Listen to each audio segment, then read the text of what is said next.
Leaders, welcome to another segment of our Leader Color series.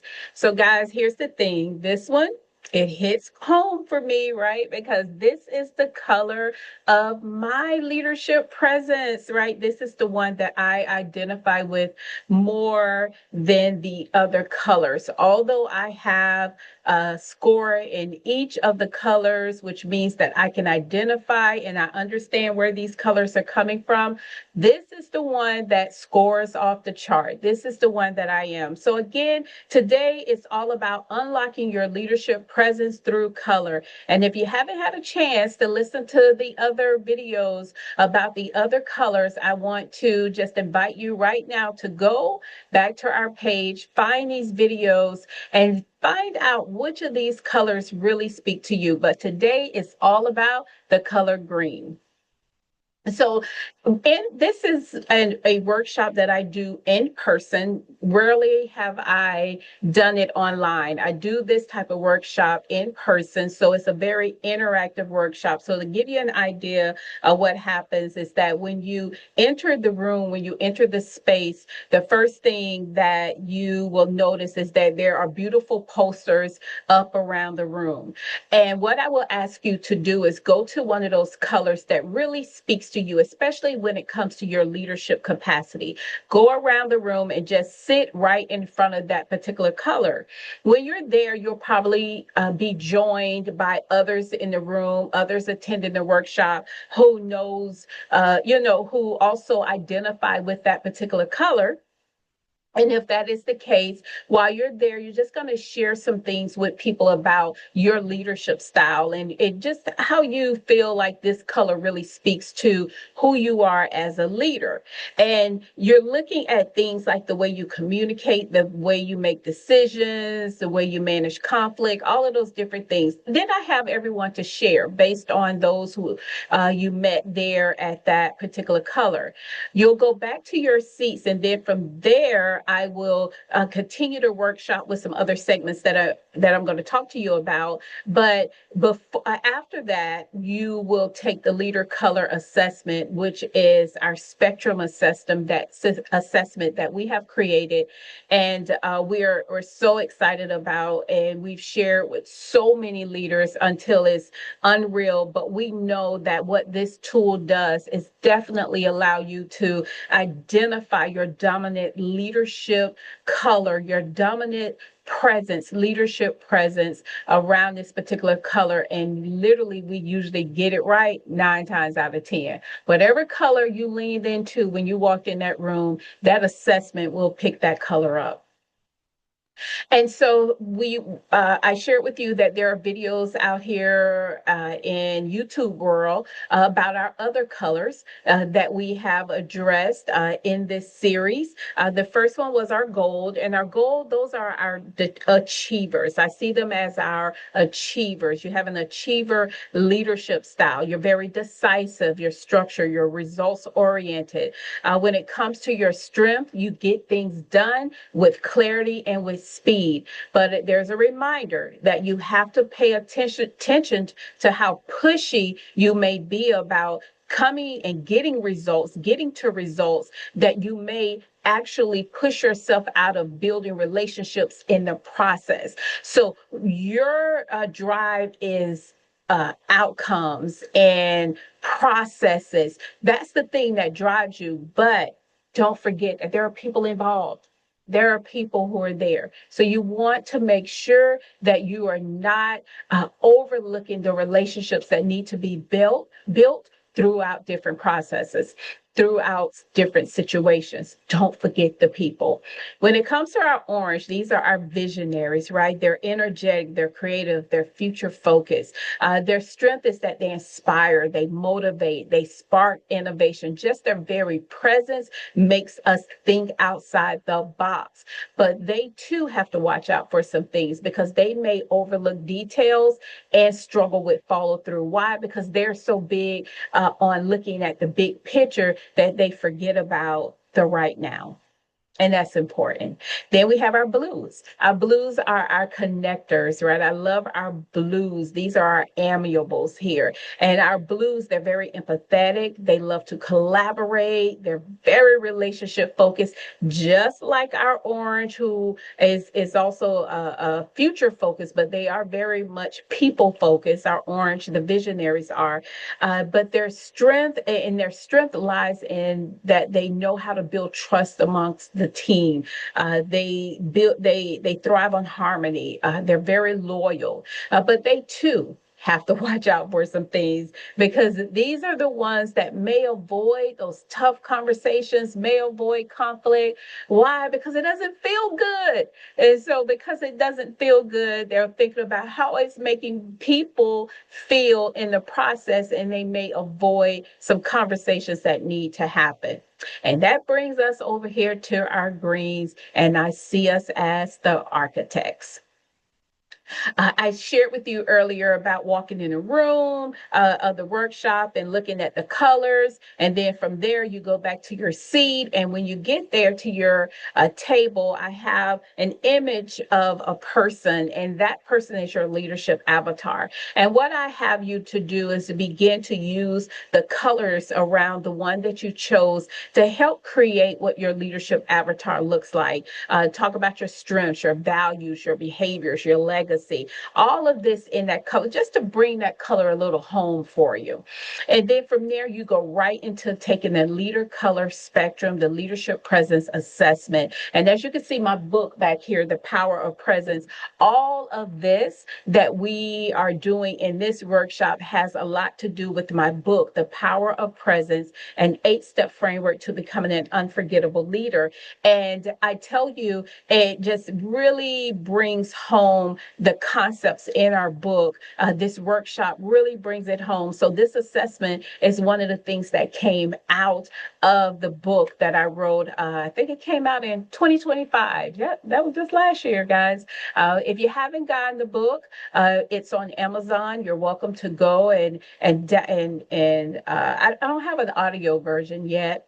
Probably need to go ahead and do that, but you can purchase it off of Amazon. And here's the kicker, guys. It has a companion journal that comes with it that you can also purchase right there on Amazon. The Power of Presence, an 8-step framework to becoming an unforgettable leader. So let's dive deeper into the greens, our analytical. So your communication style is that of more of an analytical communication style. You're very precise, very to the point. You need to know things from the beginning, right? So when I look at it, the leadership style, you're an architect. You know, architects don't start in the middle when they're building. They always have to start from the beginning. And so when they have to start from the beginning, this helps them be able to see where they're going, to see that this is something that we can build that will be sound, right? So when we look at the leadership traits of an architect, of the analytical communication style leader, you are logical. You're detail oriented. You're very methodical. When it comes to what values stand out, you value accuracy. Fairness is huge when it comes to an architect. And you're very data driven. You make decisions based on the data that is in front of you and based on your research that you have done. It's rarely about your feelings. It's all about the facts and the details of what you've done to arrive to a decision. You love to create systems and processes for stability. I tell people, threaten me with a good time. Why? Or don't threaten me with a good time when it comes to building policies and procedures. I love that. People never understood that about me, but as I dive deeper into this world of leadership, I had to begin to learn some things about myself, and I saw what drove me. What drove me were processes and stability, security. Those things were very important to me. And so that's where my leadership presence really shines, is when I'm all about putting together structure and order, putting things in place so that we all can thrive in a space that is fair, and that can speak to who we are as leaders. I am all about creating that type of space. Our strengths in action, again, we build reliable structures. I just shared that. We build reliable structures that reduce risk. We are not your risk takers. I mean, you got to find somebody else to take risks. We're all about being very methodical in how we approach things. So we're not your risk takers. Now, you go over there to our goals. The goals are the risk takers. They'll take those risks, right? Because they are driven to do that. That's to the heart of who they are, but not in analytical. So we will butt heads with the goals. Green and goals, you're gonna butt head. That's actually the color when I went to high school. Those are my high school colors. But we went well together. Anyway, but in this world like this, leadership world, you might find us butting heads. We ensure decisions are well reasoned and fair, and we bring clarity in complex situations. A lot of times when chaos is around us, you will find people will turn and they will look at you. They will look at you for some clarity, for some structure, for some direction. But here's the thing though, because we delay in making decisions, sometimes we leave them hanging. So again, we'll talk about that next, but there are just some things that we can do to help in that process, because people believe we do the work before we get to decisions. We do what we have to do to make sure when we say something, it will definitely benefit everyone as a whole. The leadership style that aligns with the architect leadership style and the analytical communication style is bureaucratic, strategic, and systems oriented. So as you're doing your research, if you find out that you're green, right? And here's the thing, guys, you all can send me a message. You can go on my website and send me a message and say, hey, Tessie, I watched your YouTube video and I want a copy of that assessment so I can find out where I fall on this color scheme. And then I can send that to you. But and once you find out what your color is, I want you to go and look at these other styles of leadership, and that'll help you even learn a little bit more about who you are as a leader and how your presence is impacting your space. Here's a little bit more about about the architect. Your impact on the team is that you help to build trust by being thorough, fair, and thoughtful. You help create reliable systems that help teams operate and help them operate smoothly. But again, you may appear slow to act or resistant to fast change, right? And you may also come across as being overly critical or perfectionistic. That is not our position. We don't want to do that. It's just that we spend a lot of time and we find a lot of value in getting to the source of why we're where we're at. So that takes time. So people may say, oh, you're a perfectionist because you won't make a decision, or you're this or you're that.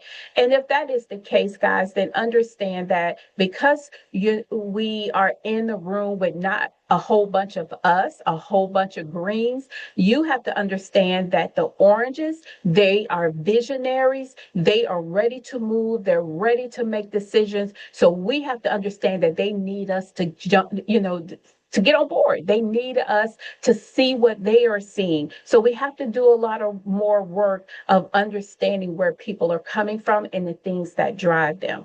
So here are the steps to help you balance yourself, right, as a leader. When it comes to decision making, right, you want to set a time limit for analysis before moving to action. Set a time limit, right? If you know that this is a decision that needs to be made, your team is waiting on you to make the decision, you don't have all the facts, tell them, share with them. Give me 24 hours. Give me 48 hours. Guys, I promise I will step in and make a decision.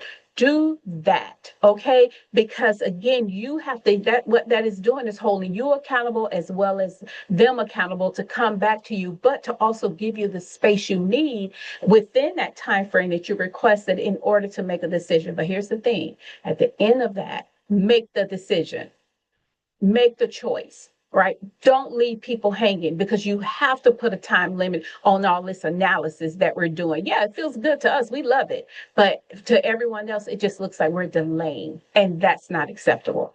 When it comes to conflict, you want to acknowledge the team members' emotions, not just the facts. It's okay to tell them we didn't hit our numbers. It's okay to share with them how we may not get the additional funding that we were looking for because our numbers are not aligned, or the assessment didn't come out the way we wanted it to, or the evaluation. And so, it's not reporting what we needed to report. That's fine. But you always want to make room for people to be able to communicate to you what they're feeling in the process. You are not a robot. Your brain may operate like a robot because you're analytical and you love processes and you love systems. But at the end of the day, you're still human. And it's very important for you to move in a way that other people can relate to who you are. And then when it comes to change, when change is needed, right, it says here, share data, but also highlight the benefits in plain, motivating terms, which means, again, we haven't hit our milestones. We haven't done what we need to do. But let's talk about all the positive things that did happen. We were able to do this and we were able to do that. It's just not enough to just throw the numbers and throw the concept and throw all that out and then expect for people to feel motivated in a process. We have to find out the things that motivate people. We have to do the work. And I'll do a video to talk about the different motivators. I did a workshop on that because people are motivated by different things. But I want you guys to really understand that the numbers, the data, it doesn't move a lot of people. It may move us, may move the greens, but it's not necessarily going to move everyone. All right, guys? So we looked at our goals, we looked at our orange, we looked at our blues, and today we covered our greens, the architects, right? We're logical, we're detail oriented, we're strategic. We love that about ourselves, right? Our strength is that we build reliable systems and well-reasoned solutions, but we will always watch out for our need to overanalyze things and our resistance to fast change. We will watch out for that because that can hinder our next level when it comes to our role on our teams. So guys, I want to thank you again for joining me for another segment of our Leader Color series. This is a series that the Leadership Haven has shared throughout our county and our state with multiple leaders, and they all speak very highly of this session. So I felt I needed to bring it to the bigger world, to the broader world, so you all can understand just how important it is for us to take a deeper dive into who we are as leaders. I believe in the concept that we are to wake up every day to lead well. I also want leaders to know that there is power in your presence. That's the purpose of writing my book. And again, if you have a need for a more deeper dive into your leadership capacity, please visit our website at theleadershiphaven.com. Learn about our coaching program, our strategic partnership program. Learn about everything that we have going on to help leaders be the best of who they are. And again, guys, don't forget to subscribe to our YouTube page. We are growing slowly but surely, but I'll be doing a lot more videos here on this segment. I'm trying to get good at this thing, guys, for you all. But again, enjoy your day, lead well, and again, remember, there is power in your presence. All right, guys, enjoy your day.